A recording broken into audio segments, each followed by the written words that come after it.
পাবনার সাঁথিয়ায় ইউনিয়ন বিএনপির কর্মী সমাবেশ অনুষ্ঠিত হয়েছে।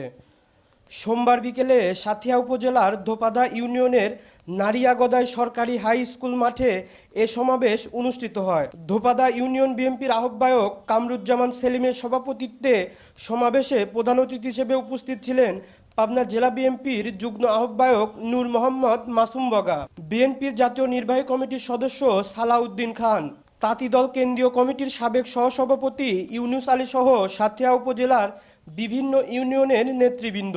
সমাবেশে বক্তারা বলেন, প্রতিটি নাগরিককে নিজেদের অধিকার প্রতিষ্ঠায় সোচ্চার থাকতে হবে। রাষ্ট্রে স্বৈরাচার কিংবা ফ্যাসিবাদ রুখে দিতে সবচেয়ে বেশি প্রয়োজন জনগণের রাজনৈতিক ক্ষমতায়ন। এজন্য অতি দ্রুত জাতীয় সংসদ নির্বাচন অনুষ্ঠিত হতে হবে। News desk, BD24 views.